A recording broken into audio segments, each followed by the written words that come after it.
Olá! Olá, já tô apontando, ó. Ó, ó, Gente, eu isso tô aí. vendo agora, eu tô toda descabelada. ó. Já tô, eu ensaiei em casa, tá, gente? A gente tem Tá certeza. vendo?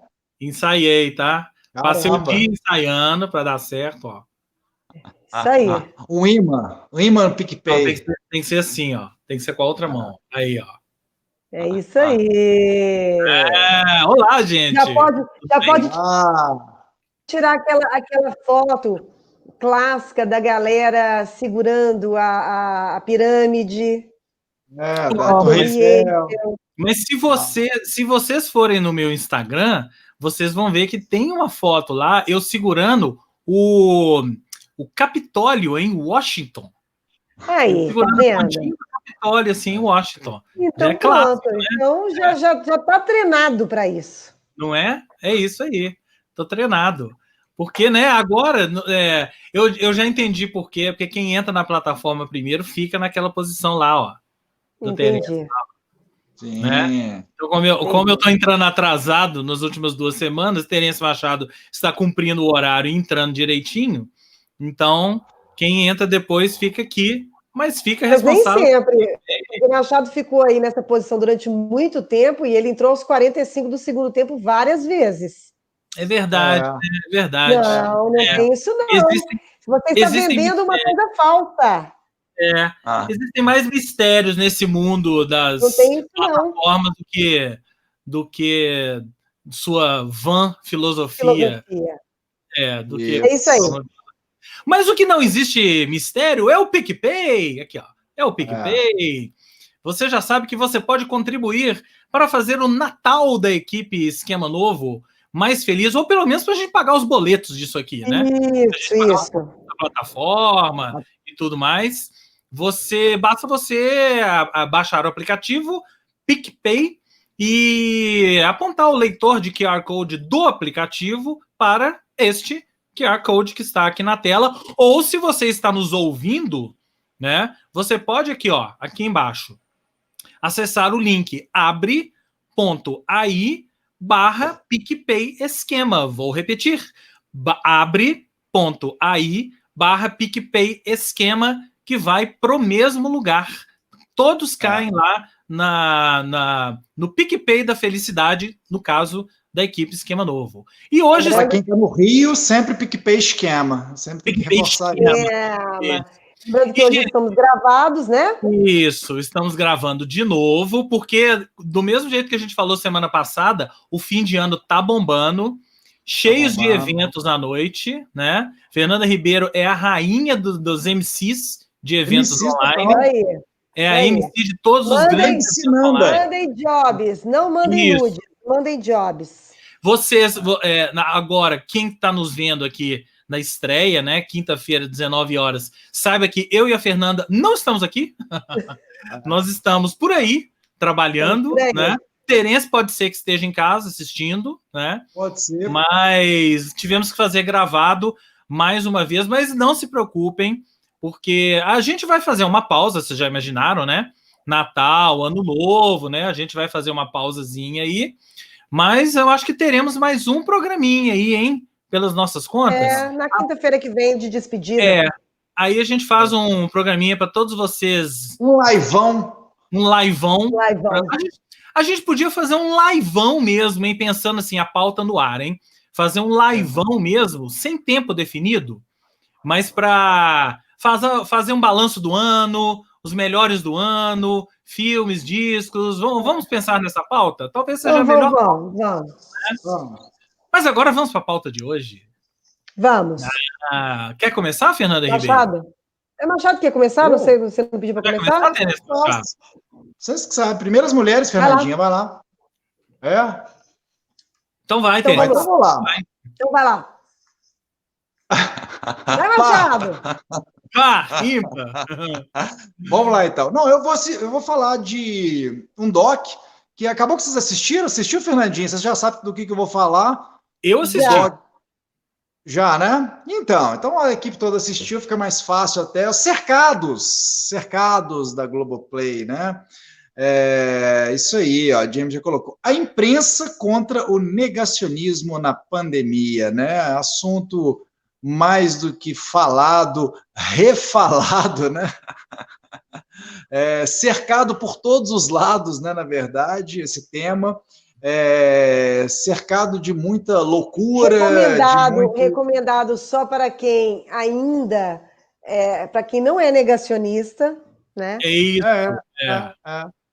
Porque senão né? A história do preconceito é muito complicada, né? O cara cria já aquele conjunto de coisas assim, do tipo isso. Independente de você, eu acho ser de direita ou esquerda, tem que assistir o documentário da Petra, independente de concordar ou não, de ter votado ou não no Bolsonaro, tem que assistir esse documentário. Quer dizer, isso só amplia a visão, né? A capacidade de avaliação de todo mundo e não fazendo juízo exatamente, isso é ruim. Cara, assista, sempre é bom assistir, né? Aquilo que você. Aquilo que você acha que vai compactuar, né? A ideia que está dentro do seu padrão de pensamento, ou que contraria, inclusive, o seu padrão de pensamento, né? Eu acho que isso. E os cercados, eu acho que tem esse objetivo, né? Portanto, a nossa dica é que vocês assistam, né? Acredito que a dica aí de nós três, assim, que pensamos mais ou menos parecido, mesmo no esquema novo, né? É o famoso cada um é cada um. Mas a gente acha importantíssimo esse papel que a imprensa vem desempenhando, né? No momento, em mais um momento complicado do Brasil, e é muito bacana ver isso condensado num documentário que tem esse nome não por acaso, né? A parte desses cercados mesmo, né? Que criaram, né? E que separam governo da imprensa, a imprensa das pessoas pró-governo, enfim, e no meio de uma pandemia de um ano maluco, né, em que a gente já ultrapassou a barreira de 170 mil, né? Eu ando perdendo já essa conta, né? Essa conta trágica e tal, mas eu, por exemplo, né? Eu, jornalista, eu tinha que assistir. Eu falei, eu quero ver, porque sempre me interessa esses bastidores, saber como colegas que atuam em outra frente, né? Eu nunca trabalhei com política, cobrindo política nem nada, mas é muito legal, né? Você ver quem vai cobrir o presidente, qualquer que seja, né? Ou a e figura, tem uma coisa, né, também dessa história dos cercados, né? Que é uma alusão ao cercadinho que os jornalistas ficam na porta do palácio, né? Porque o 666, ele mandou a galera ficar num cercadinho, porque quem tem papel de prestígio ali é o gado, que fica lá aplaudindo o que ele fala, e os jornalistas ficam ali, naquele cercadinho, e ao mesmo tempo eu entendi que é uma alusão, uma metáfora da história de que a imprensa está cercada mesmo. Sim, ela teve que ficar ali e se virar com o que ela tem ali, porque não tem informação, a gente ainda não tem informação nada do governo, né? Então, assim, é a imprensa de um lado, o governo de outro.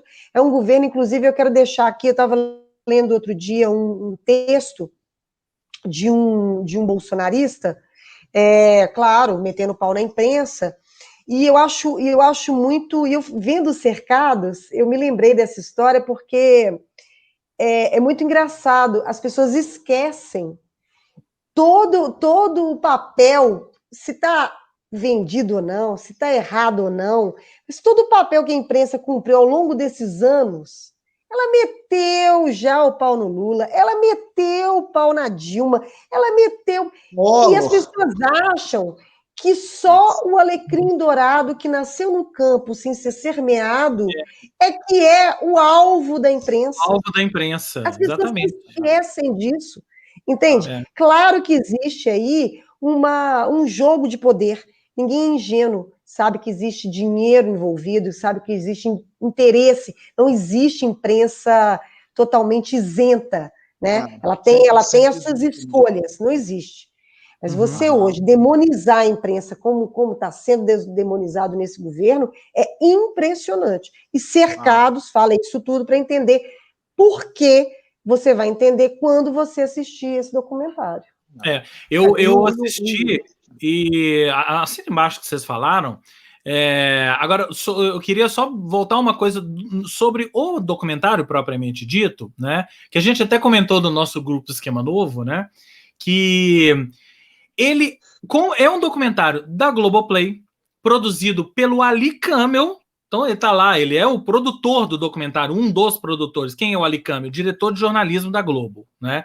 Claro que assim, só assim você teria as permissões que eles tiveram para estar o tempo todo ali na redação do Jornal Nacional, gravando os bastidores, só assim eles teriam isso. Então tem esse lado de...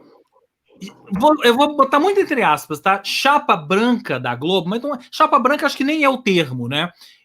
O lado Globo da história, né? De ser um documentário da Globo, né? Produzido pela Globo, tá no Globoplay, né? Você chega até, em alguns momentos a pensar assim, eu tô assistindo uma edição especial do Profissão Repórter, ou do Globo Repórter, que tudo se mistura, né? Já tá naquele universo ali.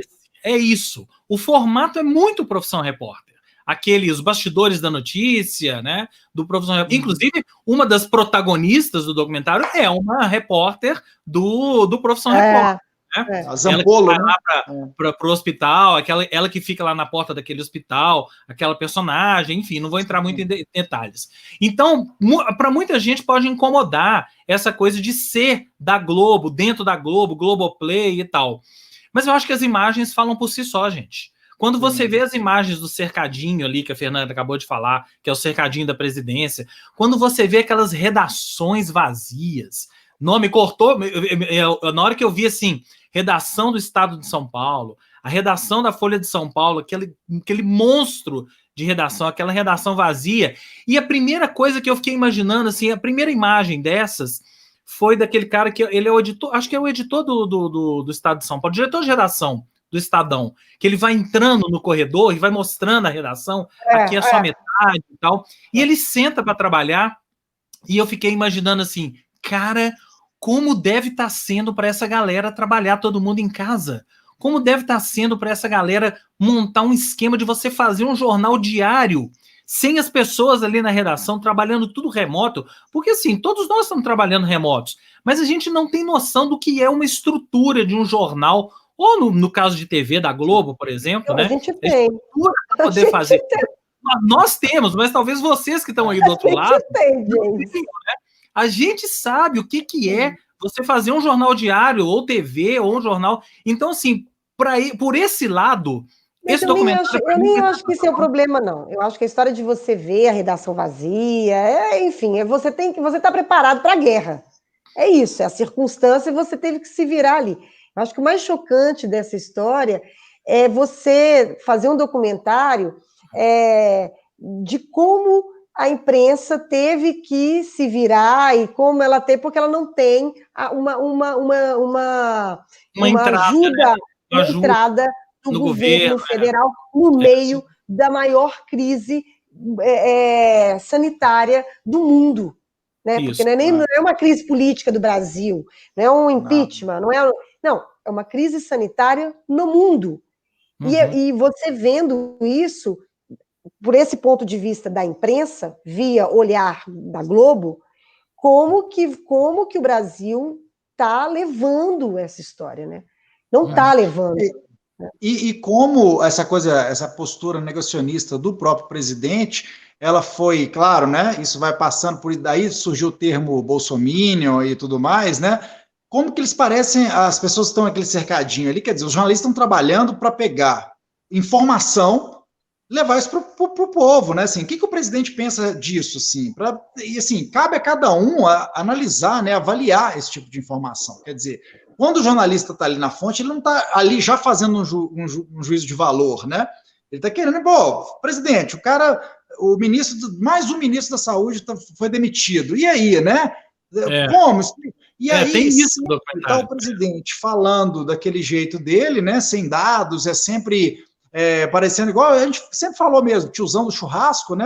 Já alterado, né? Num estado bem alterado, assim. Ele vai sendo questionado das coisas, vai rebatendo, assim.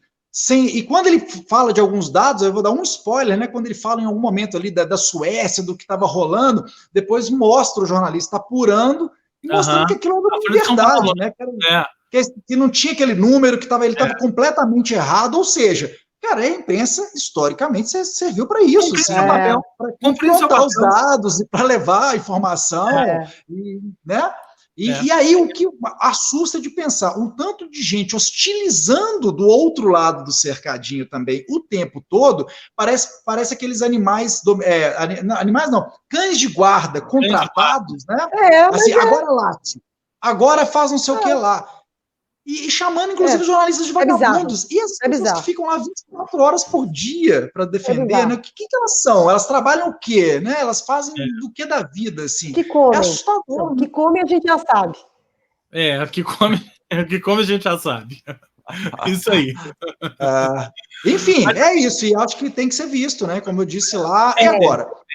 Lado que a gente deve pensar mais e mais seja aí, porque eu acho que, cara, a história é cíclica, teremos outros governos de esquerda, em algum momento outro governo de direita, pensando num caminho democrático, né? A roda gira dessa forma na Europa. Ela é cíclica, mas assim, outro Bolsonaro só na próxima era. Né? Agora a gente está entrando na era de Aquário, então assim, só na próxima era, daqui a 1000 anos, assim, né? Pelo amor de Deus. Foi muito traumático, né, essa entrada. Pois é. Não, por favor. Mas assim, o que eu quero dizer é que a gente tem que aprender também como cidadão, né? Enfim, a gente vota, é o direito de todo mundo votar em quem quiser, inclusive a democracia, né? Tá aí para isso.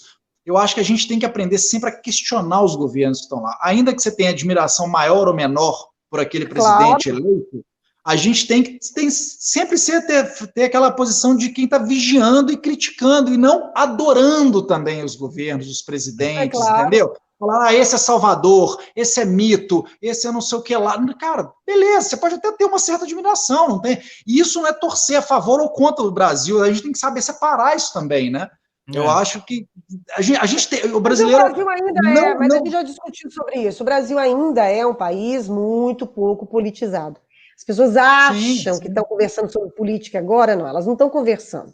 Elas estão reproduzindo, elas estão degladiando sobre política. Discussão política, brasileiro ser politizado, entendeu? Não, ainda não é.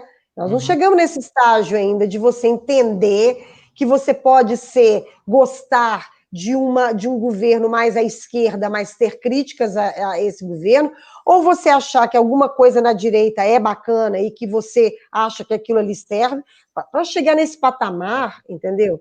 A gente vai ter que voltar algumas casas, e com o Bolsonaro agora, eu acho que nós vamos ter que devolver o jogo da vida, deixar lá um pouquinho, depois a gente compra de novo e começa. Isso, tipo isso. É isso? Mas, belo documentário, ponto final. Assistam. Tá? Belo documentário, assistam, porque vale a pena mesmo, não só para quem é jornalista e gosta de imprensa, não, para quem, como todos nós, ou pelo menos como nós três aqui, está preocupado com o que está acontecendo neste país e nesse país, porque o foco do documentário é Brasil, certo?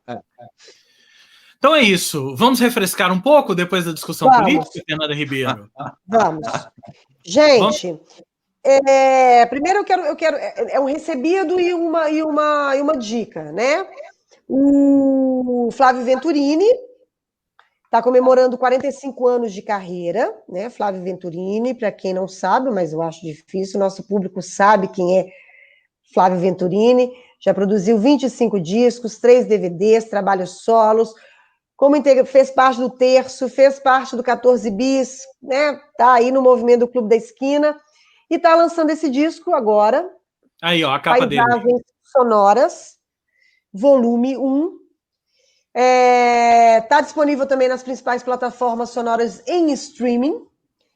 Então, depois de 7 anos, sem entrar no estúdio, ele tá de volta com esse disco. São 12 canções inéditas, 10 delas composições do próprio Flávio Venturini. Ele também colocou novos compositores, como os cearenses Edmar Gonçalves e Marcos Lupe. O conterrâneo Cláudio Fraga, parceiro em Girassol, que está nesse disco. E os jovens mineiros Frederico Eliodoro e Vitor Veloso, em O Que É Normal, uma canção que fala sobre a pandemia, que hoje abala o mundo, já que a gente está falando de pandemia. Então, quero lembrar que hoje, dia 10... Tá aqui, isso? Ó. Noite de Autógrafos. Não é isso, não. Mas isso tem aí também. É um evento fechado. Isso aí não é... Ah, não? Não. Então finge que vocês não viram. Derrubou o James. Fernandinho derrubou o James. Eu derrubei o James total agora. Deixa eu ver aqui, gente. Peraí. Hoje, dia 10. Hoje é dia 10. Quinta-feira, dia 10. Isso. O Flávio Venturini vai fazer uma live às 9 da noite no seu canal no YouTube para lançar esse disco. Então fica o convite aí para vocês. Flávio Venturini, Paisagens Sonoras. Eu já ganhei meu disquinho. Essa muito foto obrigada. Aí, Fernandinho, você que está com o disco, eu estou vendo pequenininho, que a gente está. Eu particularmente estou fazendo do celular. Me parece o Retiro das Pedras, hein? Pode ser. Será? Deixa eu ver aqui de novo. Coloca aí de novo. Pode ser aquele mirante ali do... Não, pode ser aquele mirante indo para Casa Branca. Também. Pode ser, verdade. Vamos a paisagem para Casa Branca. Essa. Isso aí. Bom, mas ele escolheu bem. Escolheu bem. Então fica a dica aí para vocês, Paisagens Sonoras, volume 1 do novo disco que comemora os 45 anos de carreira do Flávio Venturini. Perfeitamente. Então tá. Então, vou mudar aqui de pato pra ganso. Vou falar de Euforia. Euforia, a série... Você assistiu, né, Terence? Euforia, sim, a série? Sim. Pois menos essa novidade aí que você me falou sobre ela hoje à tarde, né? Na verdade. É que é o seguinte, a série Euforia já terminou a primeira temporada, né, na HBO ano passado, se não me engano. Adorei. Né? É uma das melhores séries que eu vi nos últimos anos, ponto final. Não se fala mais nisso. Muito legal. Mas trilha sonora incrível. Trilha sonora incrível, os personagens e tal. Mas aí, enquanto a segunda temporada não vem, o criador da série, Sam Levinson, ele reuniu parte do elenco, dentro da pandemia, inclusive, tá? Até por isso que são episódios com poucos personagens, e produziu 2 episódios, é uma espécie de intertemporada entre uma e outra, e o primeiro episódio foi exibido na HBO no último domingo, é esse aqui, Euforia, Trouble Don't Last Always. Quem tem HBO Go pode assistir na HBO Go, ou então deve estar em reprise aí na própria HBO. Quem assistiu a série... primeiro é o seguinte, é bom você ter assistido a série para ver esse episódio, mas não é fundamental. Porque se você tiver visto a série, você vai entender as referências dos personagens, da própria personagem aí da Zendaya, né? Que é a Rue, e você vai entender os problemas dela, pregressos e tal. Mas se você não tiver assistido a série, dá para assistir, por quê? É um episódio que ele é inteiro, é uma espécie de Euforia meets sessão de terapia. Sabe a série Sessão de Terapia? Demais, né? Ele é inteiro tirando uma ceninha no início, ele é inteiro numa daquelas lanchonetes, daquelas diners dos Estados Unidos, com a Rue, a personagem da Zendaya, ela encontra o Ali, que é o como é que fala? Não é o protetor, não. É o sponsor, é o patrocinador dela nos Narcóticos Anônimos. Né, enfim, já estou dando spoiler da série aqui, mas enfim, né? Ele é o patrocinador dela dos Narcóticos Anônimos, e ela tem, gente, um diálogo com ele de 1 hora, mas é uma coisa absurda de espetacular, porque aí entra as frustrações dela, é uma sessão de terapia mesmo que ela faz com ele, entra as frustrações dela, e ela é uma adolescente de 17 anos, e eles colocam a pandemia no meio, no momento que ela está vivendo, o problema dela com drogas e a adolescência, romance dela com outras pessoas, e ele vai aconselhando ela, mas ao mesmo tempo ele vai absorvendo. Olha, um amigo meu, Rodrigo Salem, grande Salem, um abraço, não sei se ele se assiste a gente, o Salem colocou no Twitter uma coisa que eu concordo. Esse episódio de Euforia é melhor do que 90% dos filmes lançados em 2020. Ele talvez seja o melhor episódio de Euforia. Quer dizer, o melhor episódio da série veio depois da primeira temporada. Veio agora, assim. Foi uma surpresa tão grande dar de cara com esse episódio. Agora, fica aí a ressalva. É bom você estar com as emoções bem trabalhadas, Porque é um episódio para você sair de lá... Ninguém tá, né, James? Ninguém tá, Ninguém tá, né, James? Ninguém tá. Ninguém tá, né? Então, mas se você isso aí já é um aviso. Né? Então, já vou ligar os pontinhos, James, porque até a gente deveria ter falado isso. Serve para os cercados também, né?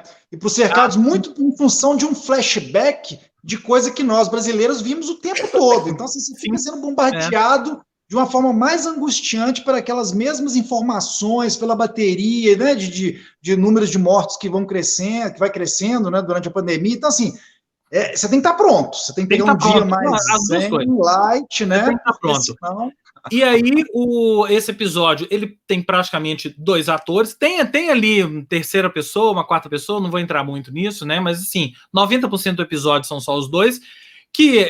Quem são os dois? O Colman Domingo, que tá sensacional, e a Zendaya, que eu acho que merece um parênteses. Eu tô impressionado como que essa menina, que era uma modelo, it girl, celebridade nos Estados Unidos, tá se transformando numa grande atriz. Ela é a alma desse episódio, e ela já era um pouco a alma da própria série, né? Ela mata a pau, não é à toa que ela ganhou o Emmy de melhor atriz por essa série, né? Muita gente achou assim, nossa, mas a Zendaya ganhar um Emmy. Gente, assistam a série. Assistam esse episódio que vocês vão entender tudo, como que ela consegue passar a emoção assim, com um olhar, com uma piscada de olhos. É impressionante o que essa menina está se transformando numa grande atriz. Vamos ouvir falar muito dela ainda, ok? Aliás, James, assim, a escolha, né, ela, óbvio, que é a personagem principal do Euforia, mas cara, a escolha de todos os atores foi assim, né? Aquela famosa ao dedo, né? Muito, a dedo, muito mesmo. De cair o queixo. Todos são excelentes, assim. E esse episódio é a primeira parte, que chama parte 1, Rue, né? Que é o nome da personagem, e a parte 2 é dia 24 de janeiro, eu acho, já está programado pela HBO, ok? Muito bom. O que mais? Volta com você, Terence Machado. Voltou para mim? Com você, comigo. Hoje eu finquei o pé na Globoplay, né? Quero royalties. Bom também. Né, James? Bom também. A segunda dica minha hoje é até uma coisa assim, muita gente pode já ter visto, né? Porque passou na Globo, né? Normal, pelo que me consta. Logo que lançaram ali. Depois no dia da consciência negra. No dia da consciência negra. Foi para celebrar, né? O dia da consciência, chamar a atenção mesmo para o Dia da Consciência Negra e o mês, né, que acaba virando novembro ali inteiro e tudo mais. Eu lembro que a Maju, no JH, porque é engraçado os dois, eu tenho assistido com alguma... É o jornal que eu tenho assistido, que eu acho mais light, também é a hora que, às vezes, logo depois do almoço, eu quero dar uma atualizada ali, né? E eu voltei a assistir com uma certa frequência o JH durante a pandemia.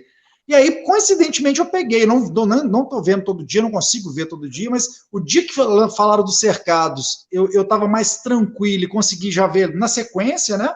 E do Falas Negras, não. Mas eu fiquei com isso na cabeça. Aí eu falei, cara, eu quero parar para assistir, porque eu achei a ideia em si muito legal, né?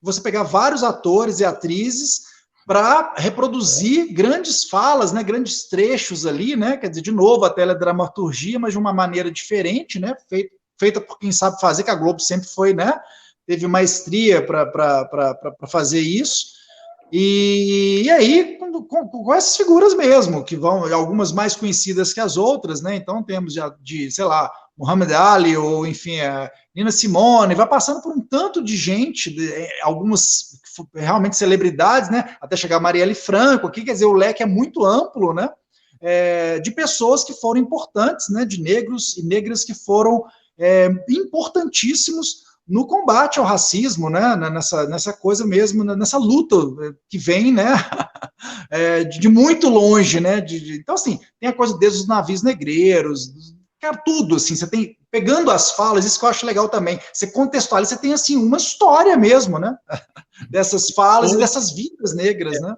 E que hoje, a gente tá gravando isso aqui na terça-feira, tá, gente, dia 8, hoje teve um capítulo muito importante que acabou de acontecer, não sei se vocês viram no futebol, né? Vocês viram o que aconteceu hoje? Eu não, gente, confesso que não. Trocando em miúdos, que assim, eu não li a história completa, tá?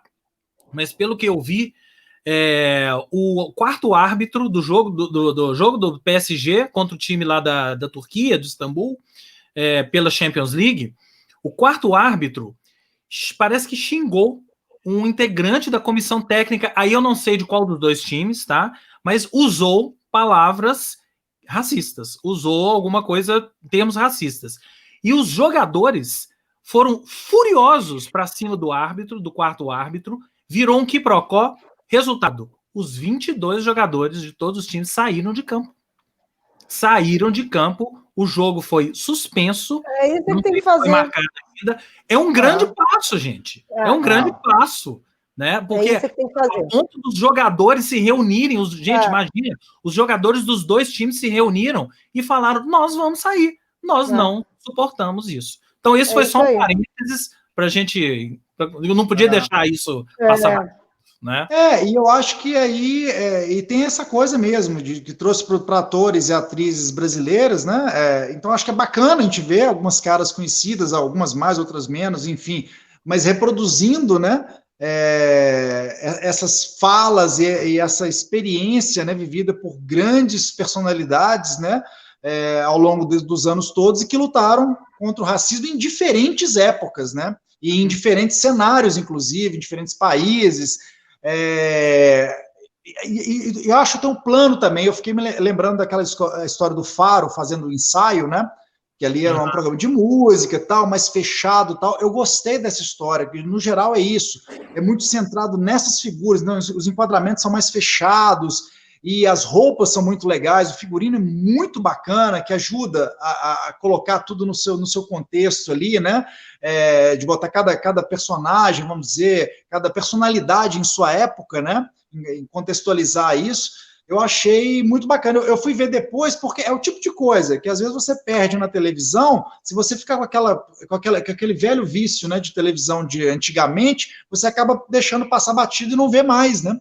Uhum. E aí eu falei, eu falei com o James, eu falei, vou dar essa dica, porque vale a pena. Eu mesmo tinha deixado passar batido e fiquei com esse alerta lá, pô, queria assistir, tem que assistir ainda, né? E aí depois, zapeando, fui lá, cliquei e vale a pena. Algumas atuações brilhantes, inclusive. Acho que vale demais e pela experiência mesmo, né? De ver e rever em alguns casos. Por exemplo, eu vi, acho que o James também, Fernandinho, documentário maravilhoso da Nina Simone. Então, várias coisas daquelas ali. Isso é até legal também, que a gente viu com as figuras, né?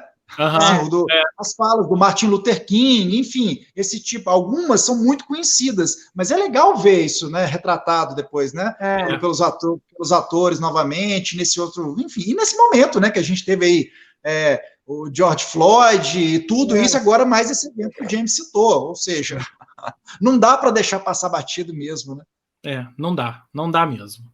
Mas aí, bela dica. As duas dicas o Cercados eu já ia ver. O Falas Negras eu também tinha passado. Tá na minha lista. Já tá na minha lista aqui para assistir. Boa, muito boa. E aí, Fernanda, vamos. Eu vou falar, por falar em brilhante, eu quero falar de um ator brilhante, mineiro também, Odilon Esteves, que está com um novo espetáculo em cartaz no Centro Cultural Banco do Brasil, em homenagem a Clarice Lispector. É esse aqui, Na Sala com Clarice. É um espetáculo online. Você conseguiu, James, o vídeo? Vamos Coloca ver? para mim, por favor. Vamos lá.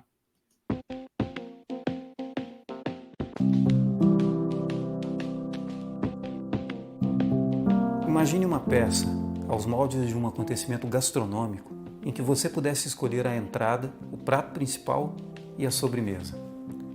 Na Sala com Clarice é uma peça literária online em que o público escolhe, a partir de um cardápio composto por crônicas e contos de Clarice Lispector, os 4 ou 5 textos que serão apresentados naquela sessão. Ou seja, a entrada, o prato principal, a sobremesa e, quem sabe, até um cafezinho de finalização, literariamente falando. Além da peça, nós teremos um ciclo de palestras com Nádia Batella Gottlieb, Noemi Jaffe, Maria Homem, para aprofundar na vida e obra de Clarice Lispector. Esse projeto tem o patrocínio do Banco do Brasil, faz parte do CCBB em Casa, programação gratuita e 100% online. Então, retire o seu ingresso, convide quem você quiser e prepare um lugar aconchegante em casa para fazer essa festa. Clarice completaria 100 anos esse ano. Essa peça é uma homenagem a ela. Nós temos infinitos motivos para celebrar. Então pronto. É isso. Pronto, de longe já deu serviço todo. De longe já deu todo o serviço. Gente, eu gosto demais desse menino, desse ator. Eu acho ele brilhante, sempre achei. Então eu fico muito feliz que ele está apresentando, né, que juntou essa ideia maravilhosa de você escolher online, né, o que você quer muito bom. escolher da Clarice, que é uma infinidade, né, é um mundo aí. E então fica a dica aí para vocês, até o dia 31 de janeiro. Isso. Retirar ingressos no Simpla, então, como ele já falou, é de graça. Corram, porque eu até dei uma olhada, tem várias sessões já estão esgotadas. Já estão esgotadas, exatamente. Inclusive, eu ia falar que a data do centenário da Clarice mesmo é hoje, quinta-feira. Tem um espetáculo agora às 8 horas da noite, mas já está esgotado. Então, pegue outros dias e vai até 31 de janeiro, então dá para conferir. E é maravilha, isso. Maravilha. Grande Odilon, né? Grande Odilon. Bom, vou mudar de pato pra ganso agora. Terence, esse filme que eu vou falar agora, não sei porquê, quando eu vi, eu lembrei de você. Por que será? Olha aí, Imagina. Será que é porque é um baterista? Né? É o seguinte, gente. É esse filme aqui, ó. O Som do Silêncio, direção do Darius Marder, que você não deve saber quem é. Não faço a mínima ideia. Não, é o primeiro filme dele. Apenas isso. É o primeiro filme dele. É um filme de 2019, mas ele agora todo mundo tá falando dele porque ele entrou aí no Prime Video. Entrou no Prime Video agora, semana passada, né? É a história de um baterista, que é este cara que vocês estão vendo aí, que é interpretado pelo Riz Ahmed, que desde já, está sendo cotadíssimo para o Oscar, e se tiver uma indicação, é mais do que merecida. Ele é um baterista que tem ali uma banda com a namorada dele, vive naquele esquema nômade, vivendo dentro de um trailer e fazendo aquela coisa interior dos Estados Unidos, né? A banda é só os dois, ele na bateria, ela na guitarra, uma coisa meio, sei lá... White Stripes invertido, né? Invertido, exatamente, né? White Stripes invertido.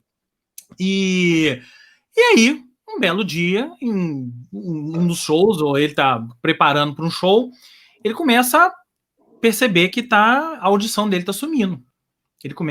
A audição ele perde a audição, ele faz o show com a audição lá embaixo, e aí ele vai procurar um médico e faz os testes todos, e o médico fala, olha, você tá com 25% da sua audição só. Você perdeu a sua audição. Caramba. E aí ele entra, você imagina o que é um cara jovem, né? De repente, músico, né? Vive de música, de repente se vê surdo, ou perdendo a totalidade da audição. E aí eles começam a pesquisar e encontram uma clínica, uma clínica / centros de recuperação de drogados, porque ele tinha problema de drogas também. O médico, inclusive, fala com ele que a heroína pode ter potencializado isso, né? E ele vai para essa clínica. E lá ele tem que reaprender a se comunicar com os surdos, as pessoas com deficiência que estão lá. Ele vai, inclusive, para uma escolinha, né? Vai, inclusive, para uma escolinha com crianças para aprender a linguagem de sinais. Então, é um filme que mostra... Mas aí, o que acontece? Ele nunca aceita isso. E realmente deve ser difícil, né? Você trabalhar na sua cabeça que, putz, eu perdi a audição e não vou ouvir nunca mais. Vou ficar surdo, né? Deve ser realmente muito complicado. E ele nunca aceita isso. E ele vai atrás de uma alternativa que dizem para ele que é o tal do implante coclear. Aí eu me lembrei de Felipe Foratini. Felipe Foratini, DJ, casado com a Mari. O filho deles, o Daniel, nasceu surdo e ele fez implante coclear. Né? E o filho deles escuta hoje. Só que ele fez o implante coclear ainda pequeno, né? No caso do personagem aqui, ele já é adulto, né? Então, o implante coclear, e aí, gente, louve-se. Implante coclear é o seguinte, você faz um implante dentro dos canais auditivos, e no filme dá para ver isso direitinho. E você coloca uma espécie de um aparelho que você começa a ouvir direto na sua cabeça. Então, do canal auditivo sai o som e entra direto na sua cabeça por fora mesmo, como se fosse um fone de ouvido que fica aqui, né? Mas Jornada nas Estrelas, né? Uma coisa meio Jornada nas Estrelas, né? Só que o implante coclear para uma pessoa de sei lá quantos anos o personagem tem, 20 e tantos anos e tal, não fica perfeito. Então ele começa a ouvir aquela coisa meio misturada e ele não entende direito, ele sabe que as pessoas estão falando, mas o som... E aí, gente, o desenho de som do filme é deslumbrante, porque você tem todas as sensações. É super complexo. Então é um filme que fala sobre aceitação. Então, até que ponto você tem que aceitar? Ou não. É isso. Não. Aceitação ou não da sua nova condição. No caso dele, uma condição de surdez, né? Então você aceita ou não, você está preparado para isso ou não. Achei um filme, assim, belíssimo, belíssimo. Passa uma lição de vida, né? Uma lição para todo mundo que tem alguma condição e às vezes não quer aceitar. A gente está falando de uma específica, mas se você for pegar no geral, é bem isso. A pessoa tem uma condição ali, às vezes não quer aceitar, né? Procura alguma terapia alternativa, mas não dá certo e entra num parafuso. Então é um filme que trabalha esses lados todos, e ainda vamos ouvir falar desse Darius Marder, que é o diretor, e o Riz Ahmed já era um ator que já vinha de alguns bons trabalhos aí pela TV, mas esse é o melhor trabalho dele, com certeza, e não se surpreenda se esse cara for indicado ao Oscar de melhor ator, porque o trabalho dele é realmente impressionante. Vale muito a pena. É uma daquelas pérolas descobertas no Prime Video que vale muito a pena assistir. O Som do Silêncio ou Sound of Metal, né? Primeiro eu fico feliz com a bateria, né? Vindo para frente. Bateria já tivemos o Whiplash, né? Num passado recente, né? Também, do que falar e tal.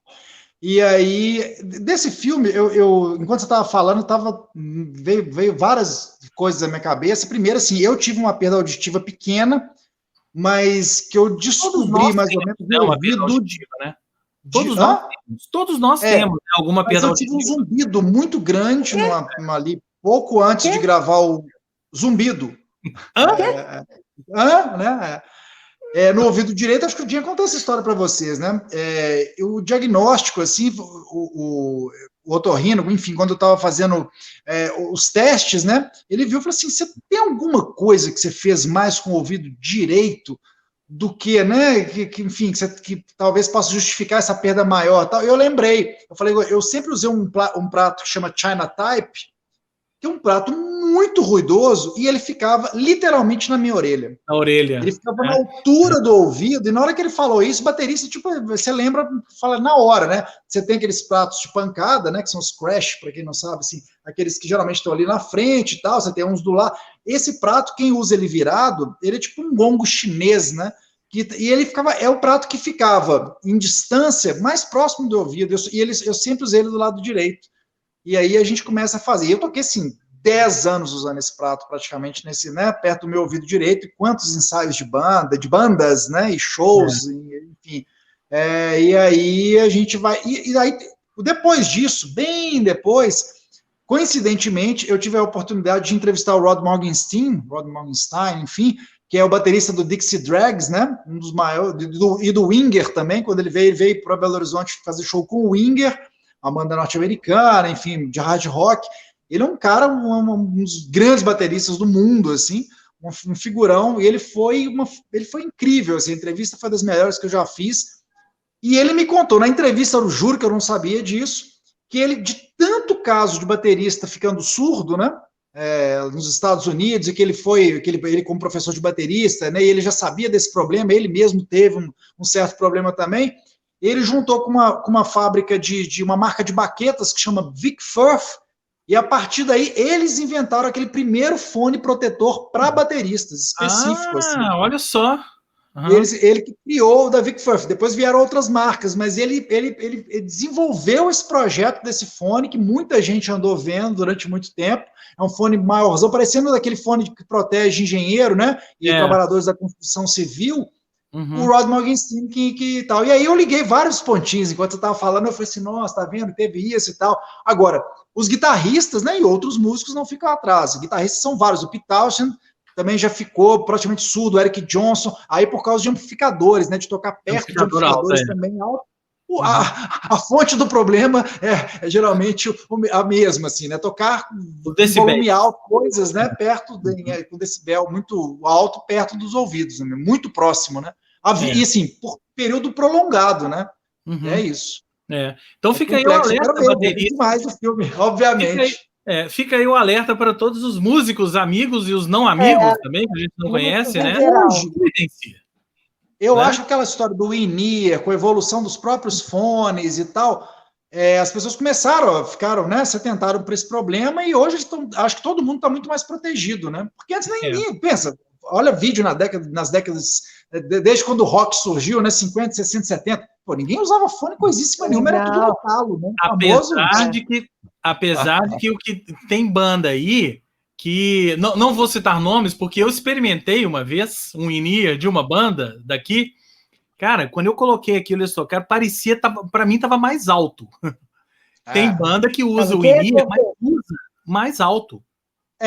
Sobre o in-ear, que é esse retorno que os músicos usam hoje, que preenche ao invés de usar aquele retorno de frente, Fernandinho, aquele que era a caixa de som mesmo, voltada para o músico, né, aquele retorno de palco, os músicos passaram a usar o in-ear, que cada um tem o seu retorno, bota no volume que quiser, pede para o técnico de som, me manda, eu quero ouvir mais o baixo, né, do fulano, eu quero ouvir um pouco mais da voz.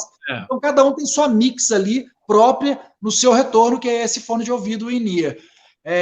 Eu já ouvi também falar assim, aí tem o outro lado da moeda, que falam que se o in-ear não for, justamente por isso, que está dentro do seu ouvido, se o técnico não conhecer muito a operação ali e errar a mão, do tipo, aumentar, não souber pode deixar o cara surdo no show.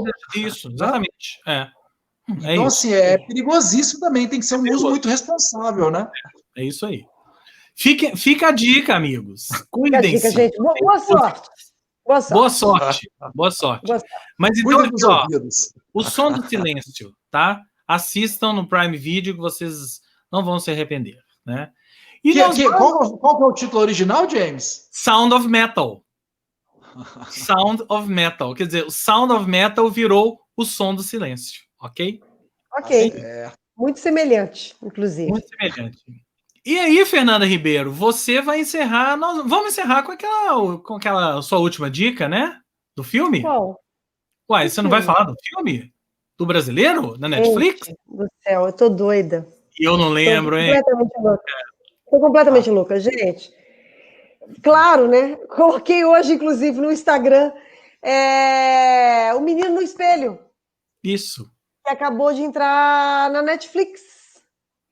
E, gente, um clássico da literatura brasileira, mineira, Fernando Sabino, que escreveu sobre a sua infância em Belo Horizonte, na década de 30, falando sobre Fernando, um menino de 10 anos, que, cansado da sua vida, dos seus afazeres domésticos, escolares e afins, sonha um dia em ter um clone, que é Fernando ao contrário, né? O nome do Fernando ao contrário. E aí o que acontece? O desejo dele é realizado. E aí a confusão está feita. Eu, particularmente, tenho um apreço muito carinhoso, porque o livro foi responsável, na minha juventude, pelo meu gosto pela literatura. Li outras coisas do Fernando Sabino depois. O filme se passa, boa parte dele, em Cataguases.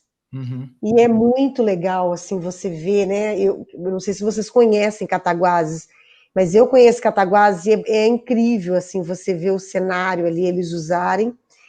E é uma história linda, né? Do Guilherme Fiuza, que é um diretor daqui de BH, que a gente conhece, o Camisa Listrada, com o André Carreira, que fez a produção, enfim. É uma equipe também muito, muito mineira e muito legal tá em cartaz na Netflix. É um filme infanto-juvenil, mas vale a pena. Se você lê o livro, se você gosta de Fernando Sabino, vale a pena ver, porque a sua infância está ali, né? Se você não leu, ou se você não viu, ou se você tem filhos, chame os filhos para ver também junto, porque é muito legal. Vamos te dar um gostinho.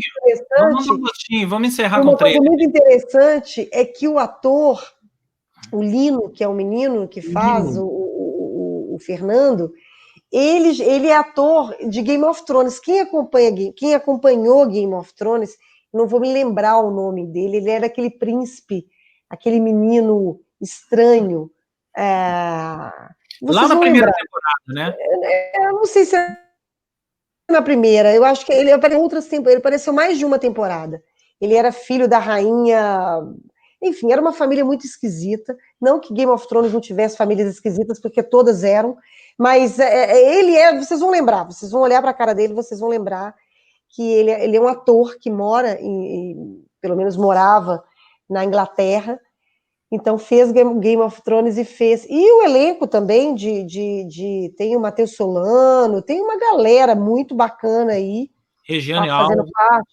Regiane Alves fazendo parte do filme. Então, assim, fica a dica leve aí para vocês verem O Menino no Espelho agora em cartaz na Netflix, produção daqui. Muito bacana. Nós vamos encerrar com o trailer. Fernandinha falou isso aí, eu estava aqui pensando também enquanto ela falava, eu falei assim, cara, Game of Thrones, né? Aquele seriado que depois de um bom tempo eu cansei, né? Mesmo, e abandonei, não tive mais paciência. Agora eu tava assim, cara, cansei do Brasil, vou voltar pro Game of Thrones. Isso, faça isso. Faça isso. Mas é por isso que a gente está vendo tantos filmes e séries, que a gente cansou, gente. A gente cansou do Brasil. Melhor ficar na ficção, né? Vamos ficar na ficção ali, que é melhor, né? E você, não canse da gente, tá? Você que tá aí do outro lado. Não canse da gente, nos siga. Tem mais. Hã? Ó, a vacina vai chegar, gente. A vacina vai chegar. Tem mais. Nos siga, ó, lá embaixo, ó. Nos siga nas nossas redes, que semana que vem a gente volta aqui, tá? Estou com saudade dos comentários da galera, entrando, comentando. Semana que vem é ao vivo. Semana que vem é ao vivo. Provavelmente o nosso último programa do ano. E aí nós queremos todos vocês aqui para fazer a nossa festa de Natal. Vamos fazer a nossa festa de Natal aqui semana que vem. De repente, a gente pode até combinar de cada um trazer a sua bebida, né? Isso. A gente fazer a nossa festa de Natal aqui. Não é? É justo, né? Isso, hein? Então tá. Então vamos encerrar em alto astral com o Menino no Espelho e a gente volta na semana que vem com todos vocês. Estou sentindo falta dos comentários também. E com o nosso último programa do ano. Certo, pessoas? Certíssimo. Beijos, abraços. Até semana que vem. Tchau.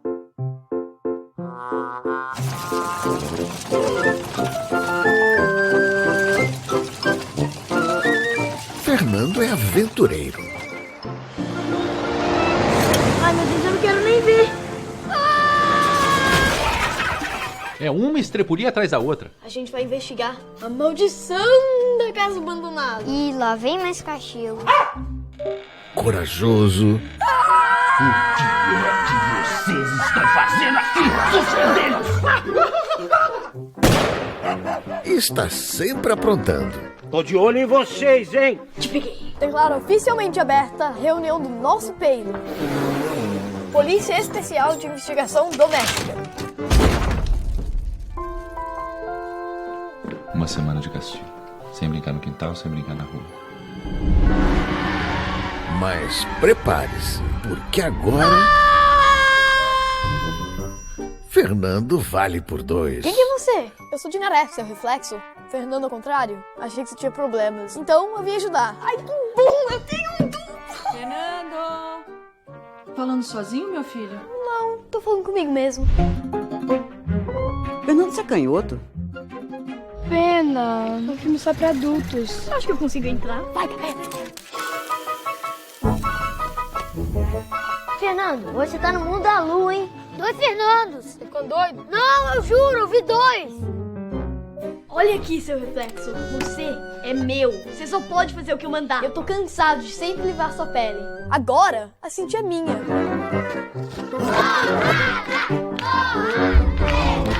Caraca, que nojo! Quando é que você vai parar de arrumar confusão, hein? Da obra de Fernando Sabino, O Menino no Espelho. Olha aqui, seu reflexo. Você vai devolver minha vida agora. Quem disse que essa vida é sua? Breve nos cinemas.